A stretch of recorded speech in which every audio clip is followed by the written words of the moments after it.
क्या आपको ऐसा लगता है कि आप जो पढ़ते हैं उसे जल्दी भूल जाते हैं? क्या आपको ऐसा लगता है कि जब भी आप कुछ पढ़ते हैं तो कहीं न कहीं आपके समझने के स्किल्स में कमी है? अगर हाँ, तो हो सकता है कि शायद आप ढंग से चीज़ों को पढ़ ही ना रहे हों। यह समरी आपको सिखाएगी कि रीडिंग का मतलब पन्ने पर लिखे शब्दों को सिर्फ पढ़ लेने से कहीं ज़्यादा है। साथ ही आप देखेंगे कि किस तरह आप किसी बुक से ज़्यादा सीख सकते हैं। हेलो दोस्तों, स्वागत है आप सभी का एक और नई बुक समरी में।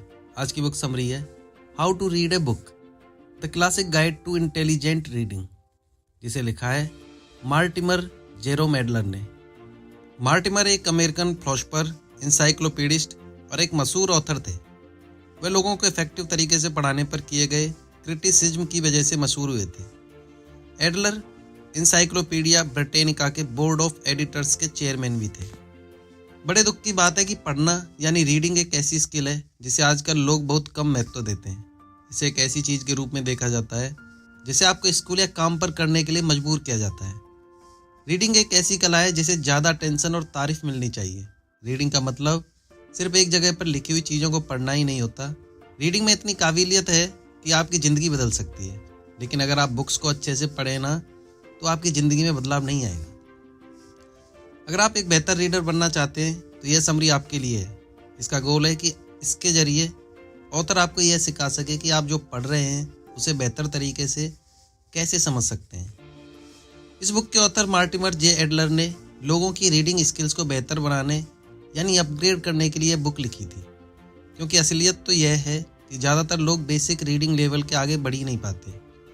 यह लोग एक ऐसी रीडिंग लेवल पर रहते हैं जो कि 6th क्लास के बच्चों के लिए सेट किया गया होता है। वह पढ़ तो सकते हैं लेकिन उनके अंदर इम्प्रूवमेंट का बहुत ज़्यादा स्कोप है। दिक्कत यह है कि उन्हें पता नहीं है कि इम्प्रूव कैसे करना है। इस समरी में आप रीडिंग के 4 लेवल के बारे में सीखेंगे और इन्हीं को प्रैक्टिस करके आप एक बेहतर रीडर बन पाएंगे। आप यह भी सीखेंगे कि एक डिमांडिंग रीडर कैसे बनते हैं। यह एक बहुत अच्छा तरीका है कि आप एक बुक में ज़्यादा से ज़्यादा चीज़ें सीखें। भले आप फिक्सन पढ़ रहे हो या नॉन फिक्सन, उससे कोई फ़र्क नहीं पड़ता। ना ही इससे फ़र्क पड़ता है कि आप मज़े के लिए पढ़ रहे हैं या फिर सीखने के लिए। एडलर का मानना है कि हर बुक को अच्छे से पढ़ा जाना चाहिए और यही आप इस समरी के द्वारा सीखेंगे। तो चलिए फिर बिना किसी देरी के शुरू करते हैं आज की बुक समरी। पहला लेवल है the activity and art of reading. Reading की कला दिन ब दिन कम होती जा रही है। अब रीडिंग को लोग ज़्यादा तवज्जो नहीं देते क्योंकि वह रेडियो, टीवी, इंटरनेट पर चीज़ें देखना ज़्यादा पसंद करते हैं। लेकिन शायद दुनिया को समझने के लिए मॉडर्न मीडिया का इस्तेमाल करना सही तरीका नहीं है। किसी चीज़ को जानना किसी चीज़ को समझने से काफ़ी ज़्यादा अलग होता है। आपके लिए किसी चीज़ के बारे में जानना बहुत आसान है। शायद आप दुनिया के बारे में काफ़ी चीज़ें जानते भी होंगे, लेकिन जानने का मतलब है पढ़ी या सुनी हुई इन्फॉर्मेशन को याद करना। लेकिन कभी कभार बहुत ज़्यादा नॉलेज भी हानिकारक हो सकती है। इसकी वजह से ऐसा हो सकता है कि आप किसी चीज़ को अच्छे तरीके से समझ ना पाएँ और यहाँ काम आता है एक्टिव रीडिंग। एक्टिव रीडिंग के लिए एफर्ट की ज़रूरत होती है। इसमें आपका दिमाग उस एक्टिविटी में लगा रहना चाहिए। यह आम रीडिंग की तरह नहीं है जहाँ पर आप सिर्फ एक मैसेज को अपने दिमाग में घुसा रहे हैं, बल्कि ये एक बॉल पकड़ने जैसा है। जैसे आप बेसबॉल की गेम इमेजिन कीजिए। राइटर एक पिचर है, यानी उस आदमी की तरह है जो बॉल को फेंकता है। वह रीडर को मैसेज भेज रहा होता है और कम्युनिकेशन के प्रोसेस को भी शुरू करता है। कैचर वह इंसान है जो बॉल को पकड़ता है। वह वहाँ सिर्फ खड़ा नहीं होता, बल्कि उसे बॉल को पकड़ने के लिए देखना पड़ेगा, भागना पड़ेगा और मेहनत करनी पड़ेगी। और एक रीडर के साथ भी ऐसा ही होना चाहिए। भेजे गए मैसेज को समझने के लिए रीडर को मेहनत करनी चाहिए। आखिरकार आपका असली मकसद ऑथर द्वारा बताई गई चीज़ों को सही तरीके से समझना है। ऑथर जो आपको बताना चाहता है आप ही की भलाई के लिए है और यही एक रीडर होने का फ़ायदा है। आपको इस चीज़ को समझना होगा कि रीडिंग सीखने का एक बहुत अच्छा तरीका है। ज़्यादा से ज़्यादा इन्फॉर्मेशन प्राप्त करना लर्निंग का ही एक हिस्सा है। एक ऐसी चीज़ को समझना जो आप पहले नहीं समझ पाते थे भी लर्निंग ही कहलाती है। लेकिन लर्निंग भी 2 तरह की होती है। इसे इन्फॉर्म्ड होना और इनलाइटेंड होना कहते हैं। जब आप कुछ पढ़ते हैं तो या तो आपको कोई जानकारी मिलती है यानी आप इन्फॉर्म्ड होते हैं, या आपको किसी चीज़ के बारे में कुछ गहराई से समझ में आने लगता है। इसे इनलाइटेंड होना कहते हैं। यह जानने और समझने के फ़र्क जैसा ही है। किसी चीज़ के बारे में इन्फॉर्म्ड होने का मतलब होता है उस चीज़ के बारे में जानना। जैसे कि आपको कोई बताए कि आज बाहर धूप खिली है। वहीं दूसरी तरफ इनलाइटेंड होना थोड़ा ज़्यादा कॉम्प्लेक्स होता है। ये इस बात को समझने के बारे में है कि कोई चीज़ क्यों हो रही है। आप जान पाते हैं कि किस तरह एक चीज़ दूसरी चीज़ से जुड़ी हुई होती है। जैसे कि आप सीख सकते हैं कि धूप क्यों खिलती है। इसे समझने के लिए आप जियोलॉजी और केमिस्ट्री जैसी चीज़ों को समझने लगेंगे। आप अलग अलग तरह के कपड़ों को कंपेयर कर सकते हैं। इनलाइटेंड होना इन्फॉर्म्ड होने का हायर लेवल है। जब आप कहते हैं कि आप कुछ पढ़कर इनलाइटेंड महसूस कर रहे हैं, तो उसका मतलब होता है कि आप ऑथर की लिखी हुई चीज़ को सिर्फ जान ही नहीं रहे, बल्कि आप अच्छे से समझ भी पा रहे हैं कि ऑथर कब और क्या कहना चाहते हैं। बहुत सारी किताबें पढ़ लेना मुश्किल काम नहीं है, लेकिन ज़्यादा किताबें पढ़ लेने का मतलब यह नहीं होता कि आपने उससे कुछ सीखा या समझा है। यही फ़र्क होता है वेल रीड पीपल यानी अच्छे से पढ़ने वाले लोगों और वाइडली रीड पीपल यानी ज़्यादा किताबें पढ़ने वाले लोगों में। आपका मकसद होना चाहिए एक वेल रीड इंसान बनना। अगर आप जानते हैं कि आप कैसे सीखते हैं, तो ऐसा कर पाना मुश्किल काम नहीं है। लर्निंग दो तरह की होती है, एक होती है इंस्ट्रक्शन और दूसरी डिस्कवरी। शायद आपने अपनी स्टूडेंट लाइफ में दोनों को ही एक्सपीरियंस किया होगा। इंस्ट्रक्शन उसे कहते हैं जब हम किसी और इंसान से कुछ सीखते हैं, जैसे कि जब आप क्लास में बैठकर अपनी टीचर को सुन रहे होते हैं, तो आप अपनी टीचर द्वारा बोली और लिखी गई चीज़ों को सीखते हैं। लेकिन चीज़ें समझने का सिर्फ यही एक तरीका नहीं है, आप डिस्कवरी से भी चीज़ें सीख सकते हैं। डिस्कवरी वह होती है जब आप किसी चीज़ के बारे में रिसर्च करके या फिर किसी चीज़ के बारे में सोचकर खुद उसे सीखते हैं। इसमें सीखने के लिए किसी और इंसान की मदद या गाइडेंस नहीं ली जाती है। नेक्स्ट है द लेवल्स ऑफ रीडिंग। एक रीडर होने के नाते आपका गोल यह डिसाइड करना है कि आप क्या पढ़ने वाले हैं। जैसे कि अगर आपका मकसद फिजिक्स समझना है, तो आप एक फिजिक्स की किताब पढ़ेंगे, और अगर आप सिर्फ फन के लिए पढ़ना चाहते हैं, तो आप कोई नोवेल उठा लेंगे। उसी तरह आप कितने अच्छे से पढ़ रहे हैं वह आपके एफर्ट के ऊपर डिपेंड करता है। दूसरे शब्दों में ये डिपेंड करता है कि क्या आप लगातार एक्टिव होकर बुक के साथ जुड़े रहें या नहीं। आप जितना ज़्यादा एफर्ट रीडिंग में लगाएंगे, उतना ही बेहतर आपको रिजल्ट मिलेगा और आप अपने मकसद तक पहुंच पाएंगे। क्या आपने कभी कोई नोवेल उठाकर सिर्फ उसके पेज पर लिखे शब्द पढ़े हैं? इसे ज़रा उस समय से कंपेयर कीजिए जब आप ऑथर की बताई गई हर चीज़ को अपने माइंड में इमेजिन कर रहे थे। ये दोनों एक्सपीरियंस काफ़ी अलग होते हैं, और इन दोनों में फ़र्क सिर्फ इतना है कि आप पढ़ने में कितना एफर्ट डाल रहे हैं। आपको कैसे पता चलेगा कि आप अच्छे से रीड कर रहे हैं या नहीं? आपको कैसे पता चलेगा कि आप एक बुक को पढ़ने में कितना एफर्ट लगा रहे हैं? इस जगह पर हमें रीडिंग के 4 लेवल्स की ज़रूरत पड़ती है, और इन्हें डिफ़िकल्टी के हिसाब से रैंक किया जाता है। इसलिए इन्हें कैटेगरी नहीं बल्कि लेवल का नाम दिया गया है। सबसे पहला लेवल होता है एलिमेंट्री रीडिंग। यह वह लेवल है जब आप पढ़ना सीख रहे होते हैं। आप सीखते हैं कि किस तरह शब्दों को जोड़कर सेंटेंस बनाए जाते हैं। एलिमेंट्री रीडिंग वह लेवल है जिस पर प्राइमरी स्कूल के बच्चे होते हैं। जैसे कि आपकी टीचर ने एक पेज पर कुछ शब्द लिखे हैं, आप सबसे पहले अलग अलग साउंड्स को जोड़कर उस वर्ड को पढ़ने की कोशिश करते हैं। अगर पेपर पर लिखे गए शब्द हैं the cat sat on the hat यानी बिल्ली टोपी पर बैठी है, तो आप इन्हें तेज आवाज़ में पढ़ रहे हैं। अभी आप उस लेवल पर नहीं है कि आप इसे पढ़कर एक बिल्ली को टोपी पर बैठा हुआ इमेजिन कर लेंगे। या आप यह समझने की कोशिश नहीं कर रहे हैं कि ऐसा क्यों है। आप सिर्फ अपने सामने दिख रहे शब्दों को पढ़ने की कोशिश कर रहे हैं। इस समय आप जिस सवाल का जवाब ढूंढ रहे हैं वह सवाल है कि यह सेंटेंस आखिर कहना क्या चाहता है। एलिमेंट्री रीडिंग के बारे में ऐसा भी सोच सकते हैं जैसे कि आप कोई नई भाषा सीख रहे हो, और बिल्कुल एक बच्चे की तरह आप किसी अलग लैंग्वेज में नए शब्दों को बोलना सीख रहे हो, क्योंकि अभी आप उस लेवल पर नहीं पहुंचे हैं जहां पर आप उन शब्दों का मतलब समझ सकें। दूसरा लेवल होता है इंस्पेक्शनल रीडिंग। इंस्पेक्शनल रीडिंग थोड़ी यूनिक होती है क्योंकि यह टाइम पर डिपेंड करती है। जैसे कि आपको क्लास में एक रीडिंग असाइनमेंट दे दी जाए जिसमें आपको the adventures of Huckleberry Finn 1 महीने के अंदर पढ़ना पूरा करना होगा। यहाँ पर आपका मकसद है उस 1 महीने में उस किताब को पढ़कर जितना आपको समझ आए उतना समझने की कोशिश करना। इंस्पेक्शनल रीडिंग को प्री रीडिंग या फिर स्किमिंग भी कहते हैं। सोचिए कि आप एक बुक स्टॉल पर हैं और आप जिस बुक को खरीदने की सोच रहे हैं वह थोड़ी महंगी है, लेकिन आप उसका टाइटल पढ़कर बहुत ज़्यादा एक्साइटेड हो गए हैं। आप बिना उसे खरीदे और पूरी पढ़े उसके बारे में ज़्यादा से ज़्यादा जानना चाहते हैं। इससे आप पता लगाना चाहते हैं कि क्या इस पर इतने पैसे लगाना समझदारी होगी या नहीं। इंस्पेक्शनल रीडिंग में आपका मकसद होता है कि आप एक बुक के बारे में सरफेस लेवल पर जितना जान सकें उतना जान लें। यहाँ पर आप जिस सवाल का जवाब ढूंढ रहे हैं वह है यह बुक है किस बारे में। इसमें आप समझना चाहते हैं कि बुक किस बारे में है, जिसके लिए आपको उसके पार्ट्स और स्ट्रक्चर को जानना होगा। तीसरे लेवल को एनालिटिकल रीडिंग कहा जाता है। यह इंस्पेक्शनल रीडिंग से थोड़ी ज़्यादा कॉम्प्लेक्स होती है। यहाँ तक आते आते आप एक अच्छे रीडर बन चुके होते हैं। आप इसे इंस्पेक्शनल रीडिंग ही समझ सकते हैं, लेकिन ये एक ऐसी इंस्पेक्शनल रीडिंग है जिसमें टाइम की कोई पाबंदी नहीं होती। आप एक बुक में से कुछ सीखने के लिए या समझने के लिए जितना मर्जी समय ले सकते हैं। आप उस बुक में लिखी हर चीज़ को अच्छे से पढ़कर समझ सकते हैं।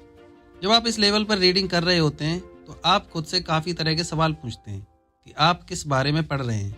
ऐसा इसलिए क्योंकि इस लेवल पर आपका मकसद होता है ज़्यादा से ज़्यादा चीज़ों को समझना। एनालिटिकल रीडिंग का मतलब होता है कि आप हमेशा एक्टिव रीडिंग करते हैं। आप हमेशा ध्यान दे रहे होते हैं और लगातार बुक से जुड़े रहते हैं। जब आप फ़न के लिए इन्फॉर्मेशन पता करने के लिए कुछ पढ़ रहे होते हैं तब आप इस लेवल का इस्तेमाल नहीं करते। यह लेवल सबसे ज़्यादा इफेक्टिव तभी होता है जब आप किसी टॉपिक या लेसन को गहराई से पढ़ना चाहते हैं। चौथे लेवल को सिंटॉपिकल रीडिंग कहते हैं। यह रीडिंग का सबसे ज़्यादा चैलेंजिंग लेवल होता है। सिंटॉपिकल का मतलब है कि आप सब कुछ अच्छे से देख पा रहे हैं। आप एक चीज़ को बहुत अच्छे से समझ पा रहे हैं और वो किसी दूसरी चीज़ से कैसे जुड़ी हुई है इस बारे में भी सोच पा रहे हैं। जब आप इस तरह की रीडिंग करते हैं तो आप जो बुक पढ़ रहे होते हैं उसे उसी के जैसी दूसरी बुक से कंपेयर भी करते हैं। जैसे कि सोचिए आप बिल्लियों के बारे में और जानने की कोशिश कर रहे हैं। सिंटॉपिकल रीडिंग में आप यह नहीं सोचते कि आपको बिल्लियों के बारे में सिर्फ एक ही बुक पढ़नी है। इसके बजाय आप अलग अलग बुक्स पढ़ने की कोशिश करते हैं। आप बिल्लियों के अलग अलग ब्रीड्स और स्पीसीज के बारे में जानते हैं। साथ ही हो सकता है आप पालतू बिल्लियों की हिस्ट्री के बारे में भी पढ़ते हैं और फिर आप उन्हें जंगली बिल्लियों से कंपेयर करते हैं। यह हमारा असली मकसद होता है किसी भी टॉपिक के बारे में खुले दिमाग से सोचना और उसके बारे में ज़्यादा से ज़्यादा चीज़ें जानना। यही एक कारण है जो कि सिंटॉपिकल रीडिंग को बाकी लेवल से थोड़ा ज़्यादा कॉम्प्लेक्स बनाता है। इसके लिए हमें बहुत ज़्यादा टाइम और एफर्ट की ज़रूरत होती है और यह एक बहुत हाईली एक्टिव रीडिंग होती है। नेक्स्ट है how to be a demanding reader. क्या आप रात को सोने के लिए पढ़ने की टेक्निक यूज करते हैं? अगर इस सवाल का जवाब हाँ है तो आप एक्टिव रीडिंग नहीं कर रहे हैं। जब आप कुछ पढ़ रहे होते हैं तो आपका मकसद होना चाहिए कि आपको कुछ नया जानने को मिले, जिसका जवाब है उस बुक को अपना पूरा अटेंशन देना। अगर आप किसी बुक को एक्टिवली पढ़ रहे होंगे तो उसे पढ़ते वक्त आपको कभी नींद नहीं आएगी। ऑथर एडलर ने इसे दो तरह की रीडिंग में बांटा है, एक प्रॉफिट रीडिंग और दूसरा प्लेजर रीडिंग।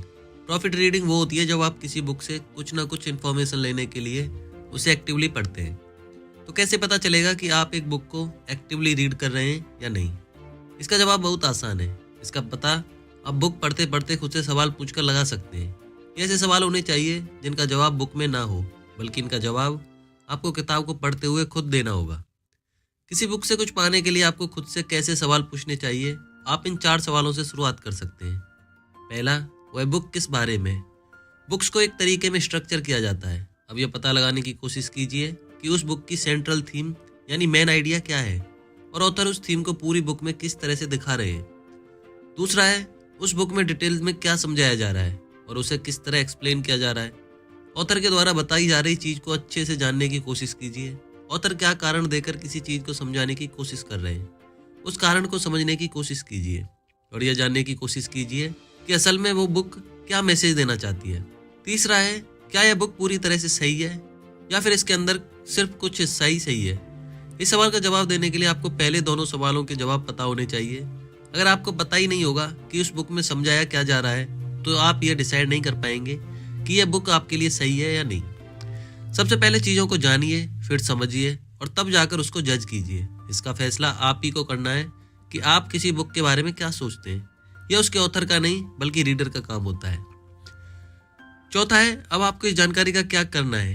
यह सवाल सभी सवालों को मिलाकर बना है। अगर आपने किसी बुक से कुछ सीखा है तो उससे आपको क्या फ़ायदा हुआ है? आपकी ज़िंदगी पर उसका क्या असर होगा? क्या कुछ ऐसी चीज़ें थीं जिसका जवाब उस बुक में नहीं था? अगर हाँ, तो वह कौन सी चीज़ें थीं? जब आप एलिमेंट्री लेवल से आगे बढ़कर कोई बुक रीड कर रहे होते हैं तो आप सवाल पूछते हैं। इससे भी ज़्यादा ज़रूरी है कि आप बुक के दौरान उन सवालों का जवाब देने की कोशिश करते हैं और इसी तरह आप एक डिमांडिंग रीडर बनते हैं। यही सवाल जवाब आपको बाकी के आम रीडर्स से अलग बनाता है, क्योंकि आम रीडर्स कुछ सीखना नहीं चाहते। वो कोई सवाल नहीं पूछते, इसलिए उन्हें अपने सवालों का कभी जवाब भी नहीं मिलता। आपके लिए यह जानना जरूरी है कि आखिर के दोनों सवाल एनालिटिकल और सिंटॉपिकल रीडिंग के बाद बेहद जरूरी होते हैं। यही सवाल आपको चीज़ों को गहराई से सोचने में मदद करते हैं। एक डिमांडिंग रीडर होने के नाते आपका फर्ज बनता है कि आप ये सवाल जरूर पूछें। सवाल जवाब के प्रोसेस को प्रैक्टिस करने का सबसे अच्छा तरीका है एनोटेशन। दूसरे शब्दों में अपनी बुक में लिखना। अगर आप अब तक ऐसा नहीं करते थे तो शायद आपको थोड़ा अनकंफर्टेबल लगेगा, लेकिन क्योंकि उस बुक को आपने अपने पैसों से खरीदा है इसलिए वह आपकी प्रॉपर्टी है। वह आपकी का एक हिस्सा है और आप उसका इस्तेमाल किसी भी तरह कर सकते हैं। जब आप एक्टिव रीडिंग करते हैं तो आप सोच रहे होते हैं। सोचने के प्रोसेस में आप मन ही मन कुछ सवाल पूछ रहे होते हैं और उनका जवाब ढूंढने की कोशिश करते हैं। इसी चीज़ को और ज़्यादा अच्छा और क्लियर बनाने के लिए आप राइटिंग का इस्तेमाल कर सकते हैं। एनोटेट करने के बहुत सारे तरीके हैं। आप अंडरलाइन कर सकते हैं, वर्टिकल लाइंस का इस्तेमाल कर सकते हैं, मार्जिन में लिख सकते हैं या फिर डूडल भी कर सकते हैं। डूडल यानी लाइन खींचना या कुछ ड्रॉ करना। आप शब्दों को या फिर पूरे लाइन को भी सर्कल कर सकते हैं। या मायने यह रखता है कि आप उन चीज़ों को कहीं भी लिखिए जो आपको इंटरेस्टिंग लगती हैं, जो आप सोच रहे हैं उनके नोट्स बनाइए। इस चीज़ का ध्यान रखिए कि जब आप रीडिंग की इन नई स्किल्स को सीख रहे होंगे तो आपको खुद के साथ पेशेंट रहना होगा। हाँ, हो सकता है कि आप बहुत समय से पढ़ रहे हों लेकिन आपने कभी भी इन माइंडफुल रीडिंग स्किल्स को प्रैक्टिस नहीं किया होगा। जैसे जैसे आप इनकी ज़्यादा प्रैक्टिस करते रहेंगे आप डिमांडिंग रीडर बनते जाएंगे और समय के साथ आपके लिए ये सब करना आसान होता जाएगा। नेक्स्ट है क्रिटिसाइजिंग ए बुक फेयरली। जब आप कोई बुक पढ़ते हैं तो आप एक एक्टिव बातचीत करते हैं। आप ऑथर के बताए हुए मैसेज, आर्गुमेंट और ओपिनियन के साथ जुड़े रहते हैं। आप खुद से सवाल पूछ रहे होते हैं और अपने खुद की राय और ओपिनियन भी बना रहे होते हैं। अब बात उन्हीं 4 सवालों की आती है जो आप एक्टिव रीडिंग करते हुए पूछते हैं, जिनमें से यहाँ इस्तेमाल होता है आखिरी सवाल। यह वही सवाल है जिससे कि आपकी मेमोरी रिफ्रेश होती है। अगर आपने किसी बुक से कुछ सीखा है तो उससे आपको क्या फ़ायदा होगा, उसका आपकी ज़िंदगी पर क्या असर होगा, क्या कोई ऐसी चीज़ है जिसका जवाब आपको उस बुक में नहीं मिला, अगर हाँ तो वह क्या चीज़ है। यह एक बुक को पढ़ने के बाद जजमेंट बनाने में मदद करता है और यही हर डिमांडिंग रीडर करता है। वह सिर्फ ऑथर की बताई हुई चीज़ को समझकर वहीं रुक नहीं जाता, बल्कि डिमांडिंग रीडर अपने खुद के ओपिनियन बनाता है। दूसरे शब्दों में आप एक बुक को क्रिटिसाइज कर रहे होते हैं और इस तरह ही आप उस बुक का अच्छे से फ़ायदा उठा पाते हैं। किसी बुक को क्रिटिसाइज करने का मतलब यह नहीं है कि आप उसके बारे में गलत ओपिनियन दे रहे हैं या उसकी बुराई कर रहे हैं। क्रिटिसिज्म पॉजिटिव भी होता है। जब आप किसी बुक को क्रिटिसाइज करते हैं तो इसका मतलब होता है आप कुछ नया सीख रहे हैं। यह सबसे ज़्यादा फ़ायदेमंद तब होता है जब आप कोई ऐसी बुक पढ़ते हैं जिससे आप बिल्कुल सहमत नहीं हैं या जो आपके ख्यालों से थोड़ा अलग होता है। एक बुक को क्रिटिसाइज करना आपको टीचेबिलिटी सिखाता है। टीचेबिलिटी का मतलब है कि आप दूसरों के नज़रिए को भी समझने के लिए तैयार हैं या किसी चीज़ को दूसरे नज़रिए से देखना। आप सिर्फ एक ही नज़रिए से पूरी दुनिया को नहीं देखते। टीचेबल दिमाग अपने खुद के ओपिनियन बना सकता है। जब भी आप किसी बुक को क्रिटिसाइज करते हैं तो 3 चीज़ों का ध्यान रखना ज़रूरी होता है। सबसे पहला, किसी भी चीज़ को जज मत कीजिए। इसका मतलब है कि आपको एक्टिव रीडर बनना पड़ेगा और आपको ऑथर की कही गई बात को समझने के लिए एफर्ट करना पड़ेगा। याद रखिए आप बिना किसी चीज़ को जाने उसे समझ नहीं सकते और बिना किसी चीज़ को समझे आपको उसे जज नहीं करना चाहिए। जज करना छोड़ देना क्रिटिसिज्म का ही एक तरीका है। इसमें आप पेशेंट रहना सीखते हैं। आप अपना ओपिनियन बनाने से पहले और ज़्यादा इन्फॉर्मेशन और प्रूफ का इंतज़ार करते हैं। दूसरा, झगड़ा, असहमति या अपनी ओपिनियन को अवॉइड करना। अगर आप किसी बुक से सहमत नहीं हैं तो ध्यान रखिए कि उसके पीछे आपका कारण सही होना चाहिए। सिर्फ दूसरों को गलत साबित करने के लिए या फिर लड़ाई करने के लिए डिसएग्री करना गलत है।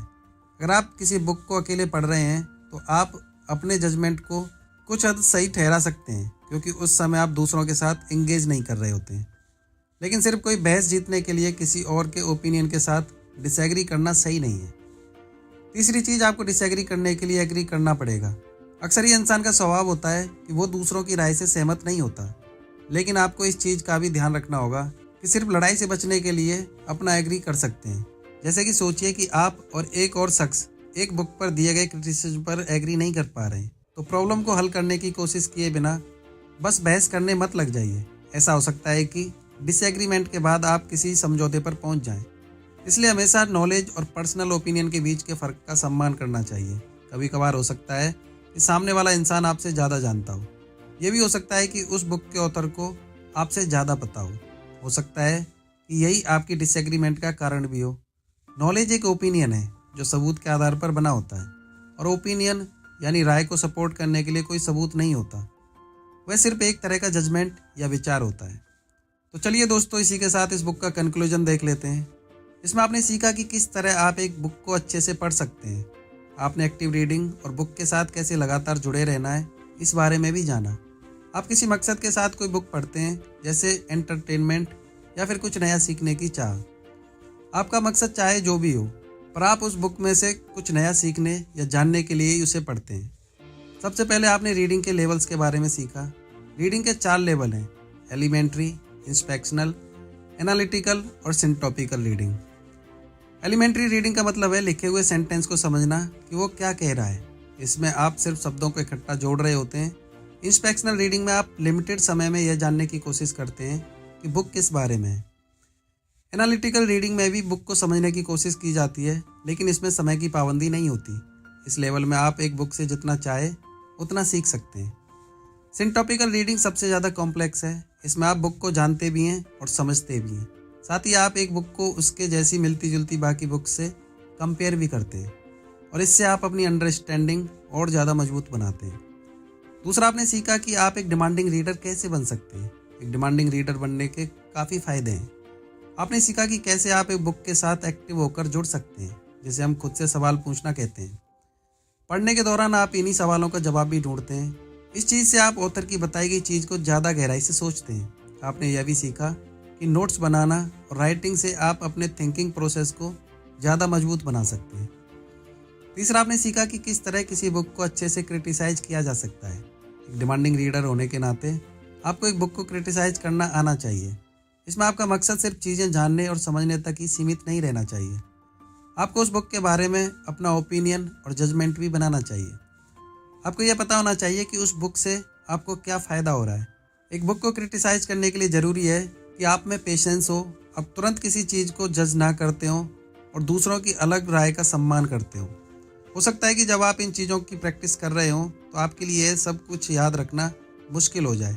यह भी हो सकता है कि क्योंकि आपको इनकी प्रैक्टिस करने में ज़्यादा समय लग रहा हो, आपको शर्मिंदगी महसूस हो, लेकिन कभी हार मत मानिएगा, क्योंकि प्रैक्टिस से ही आप परफेक्ट बनेंगे। आप जितना ज़्यादा एक्टिव होकर पढ़ने की कोशिश करेंगे, आप उतने बेहतर होते चले जाएंगे। साथ ही आप यह भी सीखेंगे कि समय के साथ आप एक बुक से ज़्यादा चीज़ें समझ पा रहे हैं। आप उस बुक को फिर बेहतर तरीके से एंजॉय भी करेंगे। आप ज़्यादा चीज़ें भी सीखेंगे, और फिर आखिर में जब आपके सामने ज़िंदगी में चैलेंजेस आएंगे, तब आप उनका सामना करने के लिए आपके पास ज़्यादा नॉलेज और समझ होगी। आप पूरी तरह तैयार हो चुके होंगे। तो दोस्तों, ये बुक समरी तो यहीं समाप्त होती है। आपको इस बुक समरी का कौन सा पॉइंट, कौन सी बात अच्छी लगी, वो हमें कमेंट सेक्शन में जाकर बता सकते हैं। साथ ही ये भी बता सकते हैं कि नेक्स्ट बुक समरी आप कौन सी सुनना चाहते हैं।